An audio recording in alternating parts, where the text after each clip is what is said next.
Good morning વિદ્યાર્થી મિત્રો. ધોરણ 8 હિન્દી વિષયની અંદર આજે આપણને ચોથા પાઠનો અભ્યાસ કરવાનો છે. આપણા 3 પાઠ જે છે એ પૂરા થઈ ગયા. હવે ચોથા પાઠનો નવા પાઠનો અભ્યાસ કરવાનો છે. તો એ પાઠનું નામ છે કર્મયોગી લાલ બહાદુર શાસ્ત્રી. એના વિશે લાલ બહાદુર શાસ્ત્રી જે છે એના વિશે એના જીવનમાં એમણે શું કરેલું છે એના વિશે આજે આપણને ભણવાનું છે. તો આ લાલ બહાદુર શાસ્ત્રી જે છે એ પાઠને લખવાવાળા કોણ છે? તો શંકર દયાળ શર્મા. એના આપણે બે ભાગ કરીશું. આજે આપણે થોડું ભણીશું અને પછીના ભાગમાં પણ થોડું, એટલે બે ભાગ કરીશું. તો સૌથી પહેલા શંકર દયાળ શર્મા જે છે એના વિશે આપણે થોડી માહિતી જોઈએ. भारत के नॉर्वे राष्ट्रपति श्री शंकर दयाल शर्मा का जन्म भोपाल में हुआ था.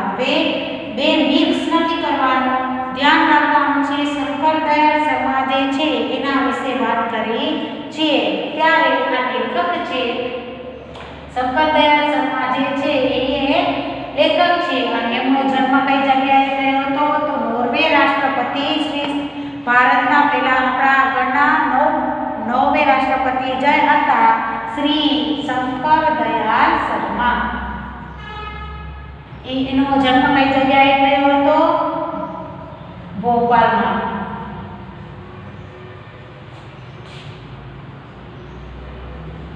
मध्य प्रदेश. याद રાખવાનું છે. आपकी आरंभिक शिक्षा मध्य प्रदेश में हुई, એટલે કે એને ભણવાનું મધ્ય પ્રદેશમાં શરૂ કર્યું. आगे ही पढ़ाई आपने क्रमशः आगरा, इलाहाबाद तथा लखनऊ विश्वविद्यालय में की तथा હવે આગળનું ભણવાનું એને કઈ જગ્યાએ કર્યું? આગ્રામાં કર્યું, પછી ઇલાહાબાદ અને લખનઉ વિશ્વવિદ્યાલય જે છે ત્યાં એમણે આગળ ભણવાનું ચાલુ રાખ્યું. એના સિવાય MA LLB की उपाधियाँ प्राप्त की. बाद में कैम्ब्रिज विश्वविद्यालय से PhD की उपाधि अर्जित की और वहीं पर 1 वर्ष तक प्रवक्ता रहे. શું કહે છે? એના વિશે આપણને માહિતી આપે છે કે એને કેટલા સુધી ભણ્યું અને એ કઈ જગ્યાએ પોતાનું ભણવાનું ચાલુ રાખ્યું હતું.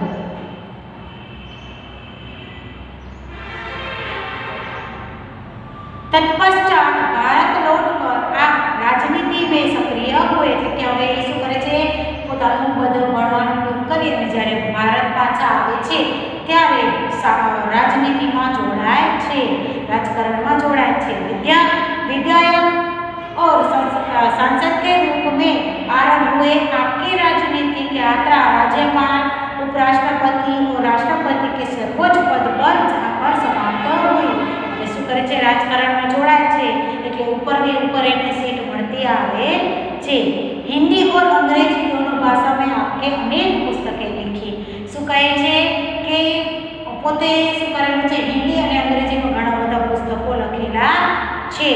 जिनमें से कुछ इस प्रकार એટલે કે જેનામાં ઘણા બધા લખેલા છે અને એનામાંથી અમુક પ્રસિદ્ધ થયા છે. દેશમણી, हमारे पथ प्रदर्शक, प्रतिष्ठित भारतीय तथा हमारे चिंतन की मूलधारा. આ નામના પુસ્તકો જે છે એવા પુસ્તકો પણ લખેલા છે.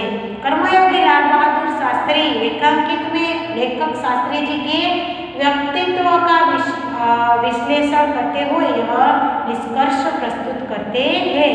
શું કહે છે કે આ પાઠ જે છે એને લખવામાં લાલ બહાદુર શાસ્ત્રી જે છે એના જીવનમાં એમને કેવો પોતાનું મહત્વ હતું અને એને જીવનમાં કેવા કેવા કાર્યો કરેલા છે એ એને લખેલા છે, રેખાંકિત કરેલા છે, લખેલા છે.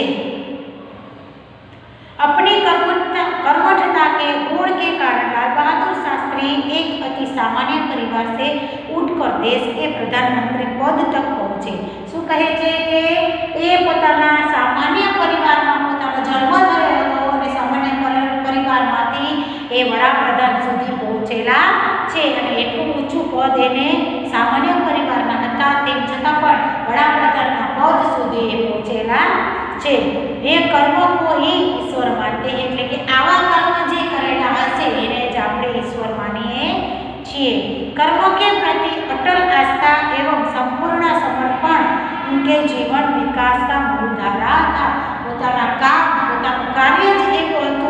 તે શું કરે છે કે એની ઘણી બધી આસ્થા હોય અને સંપૂર્ણ પોતાનું જીવન જે છે એ જે કામ કરતા હોય એના માટે જ એ આખું સંપૂર્ણ જીવન સમર્પિત કરી દે છે। આવા એ હતા લાલ બહાદુર શાસ્ત્રી। इस इकाई में समाविष्ट मूल्य समर्पण भावना, कर्तव्य निष्ठा અને કર્મઠતા સેવા આના એવા મૂળ આની અંદર છુપેલા છે કે પોતાના જીવનની અંદર બધું સમર્પણ કરી દેવું એવી ભાવના એ વ્યક્ત કરે છે અને કર્તવ્ય નિષ્ઠા એટલે કે ખૂબ જ કામ કરવું એકદમ કર્તવ્યથી પોતાનું નિષ્ઠાથી એટલે કે પોતાને જે કરવાનું છે એનાથી જ એવી ભાવનાથી જ એ પોતાનું કામ કરે છે અને જીવનની અંદર ઘણી બધી સેવા પણ આપેલી છે। शास्त्री जी के नाम के साथ कर्मयोगी विशेषण जोड़ना बिल्कुल उपयुक्त है। એટલે કે આપણે જ્યારે વાક્ય બનાવીએ છીએ ત્યારે સંજ્ઞા વિશેષણ ક્રિયા બધું જ આની અંદર સમાઈ જાય છે। તો પોતાના નામની સાથે સાથે કર્મયોગી એ એક વિશેષણ જે છે એ તો હંમેશા રહેવાનું જ છે। क्योंकि मुझे तो उनका नाम जीवन ही कर्म से भरा हुआ मालूम पड़ता है। મને તો લેખક એમ કહે છે કે મને એવું લાગે છે કે એના જીવનમાં એનું નામ જ એવું છે કે કર્મયોગી જે છે શબ્દ એ જ એના જીવનની અંદર એક સારી રીતે કર્મયોગી જે છે એ સારી રીતે સમાયેલું છે મને એવું માલુમ પડે છે, મને એવું લાગે છે। शास्त्री जी सामान्य परिवार से ऊपर उठकर देश के प्रधानमंत्री के जिस महत्वपूर्ण पद तक पहुंचे उसका रहस्य उनके कर्मयोगी होने से ही छिपा हुआ है। એટલે કે સામાન્ય એક પરિવારમાંથી આવે છે તેમ છતાં પણ વડાપ્રધાન સુધી પહોંચી જાય છે તો એનું મહત્વ શું છે કે રહસ્ય એટલે કે એનો ભેદ એવો છે કે કર્મયોગી હોने से ही छिपा हुआ है। એટલે કે પોતાનું કામ જ એવું છે કે એના પાછળ પ્રધાનમંત્રી બનવું એના પાછળ એવું छिपाયેલું છે, એવો ભેદ રહેલો છે। वे उन लोगों में भी नहीं थे એટલે કે એના એવા માણસોમાં પણ નથી જો માણસો પોતાના ભાગ્યના ભરોસે એટલે કે ભાગ્ય પર ભરોસા કરકે બેઠ રહે એટલે કે જીવનની અંદર એવું માણસો કહેતા હોય કે આપણા નસીબમાં જે હશે આપણા ભાગ્યમાં જે હશે એ આપણને મળવાનું છે। એનામાં શાસ્ત્રીજી એના જીવનમાં આવતા નથી, એવા માણસોમાં આવતા નથી। આપણે એમ કહીએ કે મારા નસીબમાં હશે એવું થવાનું છે પણ શાસ્ત્રીજી એવા નથી, એના નસીબમાં નહીં હોય તો પણ એ કામને લેવા માંગે છે। और अचानक कभी सफलता मिल जाती है એટલે કે જે કામ કરવા જાય છે પોતાના નસીબમાં નથી તો પણ એ કામ જે છે એ સફળ એના જીવનમાં થાય જ છે।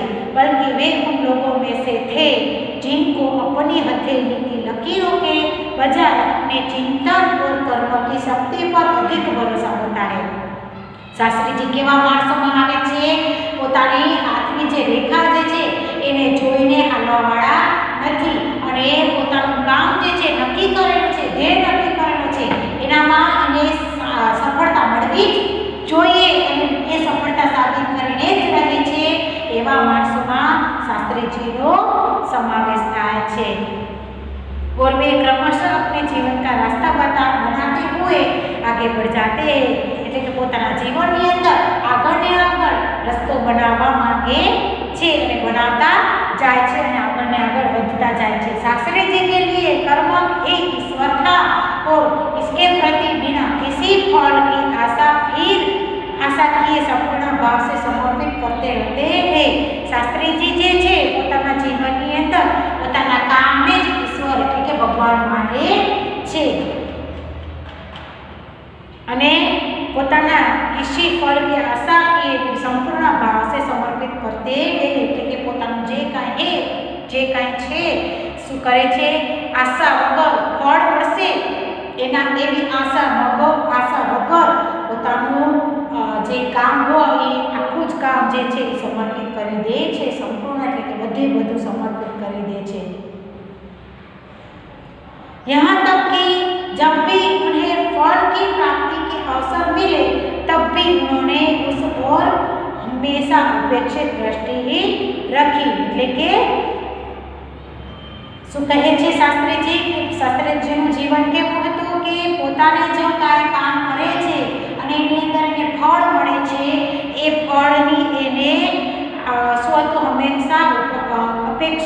અપેક્ષિત દ્રષ્ટિ રાખી, એટલે કે પોતાના જીવનની અંદર એને કામની સફળતા મળે છે તેમ છતાં પણ એને કેવું થાય છે, એને આ પોતાના જીવન એવું નથી લાગતું કે હું આ કામ કરું છું અને મને સફળતા મળે, એને એવું જીવનમાં રાખેલું નથી। उनका जीवन दर्शन गीता के निष्काम कर्मयोगी का प्रतिरूप था। એના જીવન દર્શન, એનું જીવન કેવું છે તો ગીતા, ભગવદ્ ગીતા જે છે એના નિષ્કામ કર્મયોગી કા પ્રતિરૂપ था, એટલે કે ભગવદ્ ગીતા જે છે એક આખું મહાન શાસ્ત્ર જે છે એના એ શાસ્ત્રને ક્યાંક છેડો એનો અડે છે એવું એને અનુરૂપ લાગે છે। इसलिए मैं समझता हूँ कि उन्हें केवल कर्मयोगी के बजाय निष्काम कर्मयोगी होना नहीं अधिक उपयुक्त होगा। એટલે કે આપણે એને ખાલી કર્મયોગી કહીએ છીએ પણ ખાલી કર્મયોગી નહીં અને નિષ્કામ કર્મયોગી કહેવું એ એક સંપૂર્ણ સાબિત થયેલું છે। अपने उद्देश्य के प्रति दृढ़ आस्था એટલે કે શ્રદ્ધા, એટલે કે શ્રદ્ધા, આપણે પોતાને જે ઉદ્દેશ્ય રાખેલું છે એના પ્રત્યે એકદમ શ્રદ્ધા છે। उस उद्देश्य को प्राप्त करने के लिए कर्म का भाव तथा उस कर्म के प्रति संपूर्ण समर्पण, ये तीन बातें मुझे उनके संपूर्ण चरित्र तथा जीवन दर्शन में दिखाई पड़ती है। कई कई बाबत ध्यान में रखवानी है। तो उद्देश्य को प्राप्त करने के लिए कर्म का भाव, पहला नंबर है कर्म का भाव, उस कर्म के प्रति संपूर्ण समर्पण, ये तीन बातें जे छे એટલે કે આ ત્રણ બાબત જે છે एकदम संपूर्ण एना चरित्र में, एना जीवन में एकदम जोवा मळे छे। अपने एक भाषण में उन्होंने इसी तरह के विचार व्यक्त करते हुए कहा था, यहाँ तक कि भले ही आप राजनीतिक क्षेत्र या सामाजिक क्षेत्र या किसी अन्य क्षेत्र में कार्य करते हैं, यदि आप अपने सफल होना चाहते हैं, अपने दायित्वों का पूरी तरह से निर्वाह करना चाहते हैं, तो आपके कार्य और समर्पण तथा भक्ति और कर्म में समन्वय होना चाहिए। એટલે કહે છે કે ભલે તમે તમારા રાજકારણમાં જોડાયેલા છો તેમ છતાં પણ તમે તમારું કામ એટલું સારી રીતે કરેલું છે કે તમે ધાર્મિક હોય, રાજકારણ હોય કે પછી કોઈ પણ બાબત હોય, એ બધાની અંદર તમે તમારું કામ જે છે એ આપેલું જ છે અને એટલી ભાવનાથી સમર્પણ જે કરો છો, કામ જે કરો છો એટલી જ ભાવનાથી સમર્પણ પોતાનું કરેલું છે। मैं शास्त्री जी की सफलता का रहस्य उनके इसी महत्वपूर्ण चिंतन में मानता हूँ। साथ ही यह भी मानता हूँ कि किसी भी व्यक्ति, समाज और देश के विकास का रहस्य इसी भक्ति और कर्म के सिद्धांत में निहित है। એટલે કે શું કહે છે, નિહિત એટલે કે ભીતર, એના બાજુમાં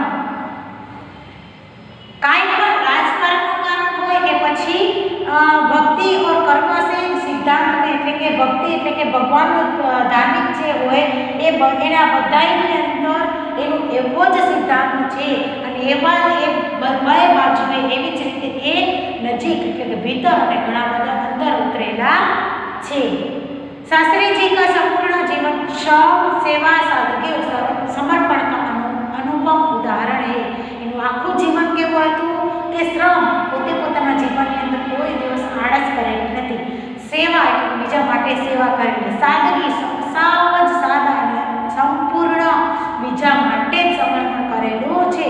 उनके ये गुण केवल उनके कार्यों और विचारों में ही न अभिव्यक्ति नहीं पाते, बल्कि उनको देखने से ही इन सभी भावों का एहसास हो जाता है। એટલે કે ખાલી એના કામ ઉપરથી જ આપણે એને નથી ઓળખી શકતા, પણ પોતે એવા માણસ છે, પોતાનું વ્યક્તિત્વ જેવું છે કે એને આપણે જોઈએ ને તો પણ આપણે સમજાઈ જાય કે આ માણસ જે છે એ કેટલામાં છે અને પોતે કઈ રીતે બીજાને ઉપયોગી થતા હશે। उनके अपने व्यक्तित्व में विचारों का अनोखा समन्वय था। वे जो कुछ कहते थे वही करते थे। क्योंकि शास्त्री जी છે એ જે કાંઈ બોલે છે ને એ જ કાર્ય કરે છે। આપણે બોલીએ કાંઈક છીએ અને કરીએ પણ કાંઈક છીએ એવું આના અંદર નથી। એ જે બોલે છે એ જ કરે છે। जो कुछ भी करते थे वह एकमात्र राष्ट्र लाभ की भावना से प्रेरित होकर करते थे। मुझे लगता है कि यह उनके चरित्र की एक बहुत बड़ी विशेषता थी, जिसके कारण देशवासी उन पर इतना अधिक विश्वास करते हैं। એટલે શાસ્ત્રીજીના વિશે કહે છે કે કે એ જે બોલે છે એવું જ કાર્ય કરે છે. આના લીધે જ આખા દેશના માણસોને એના ઉપર विश्वास હતો. पंडित नेहरू की समृद्ध राजनीतिक विरासत को संभालना और इसे आगे ले जाने का काम कम कठिन नहीं था, लेकिन देश ने उस समय यह साफ साफ देखा कि उसे संभालने की ताकत शास्त्री जी में ही है और शास्त्री जी ने अपने निर्मल चरित्र और दृढ़ संकल्प शक्ति द्वारा देश की इस आकांक्षा को पूरा किया.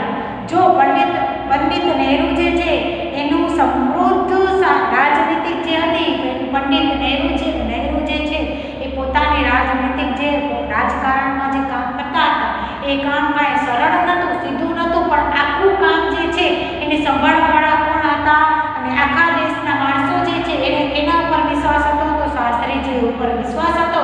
અને એ વિશ્વાસને રાખી અને આખું બધા માણસોને નિશ્ચય રાખતો એના ઉપર ઈચ્છા હતી, એટલા માટે બધાનું કામ જે છે એ કોણે પૂરું કર્યું હતું?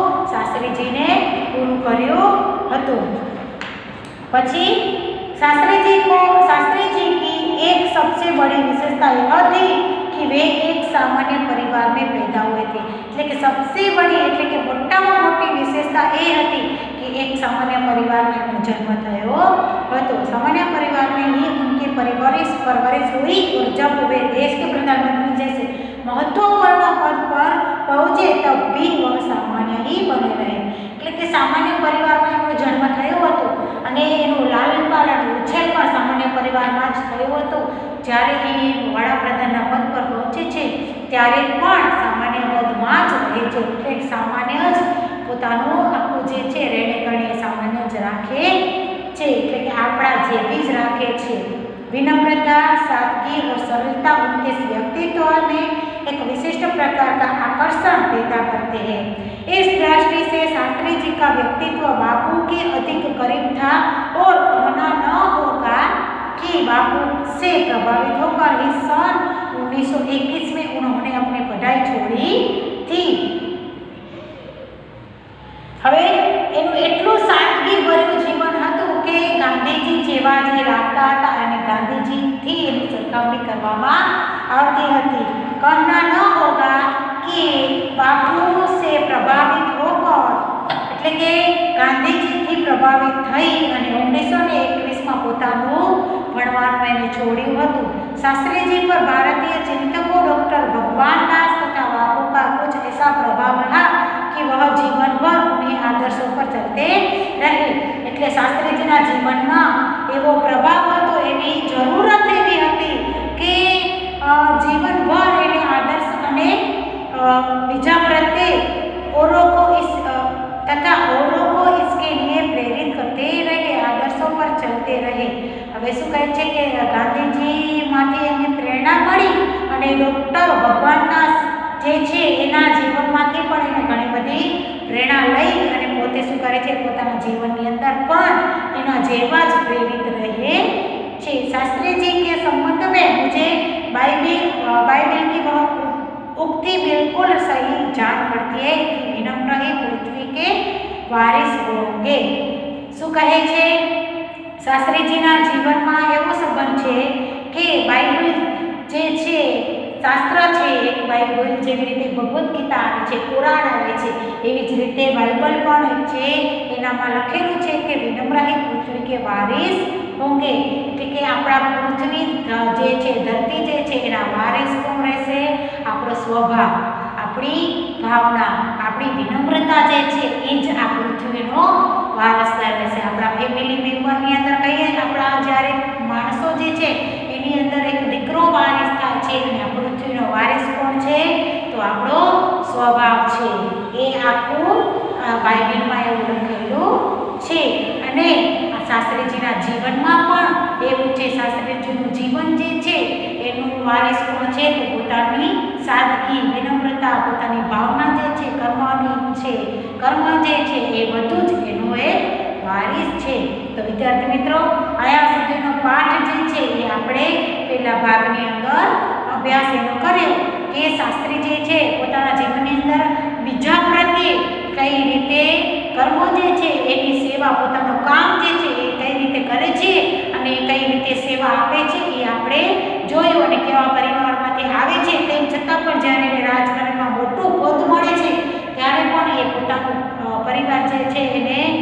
ભૂલતા નથી.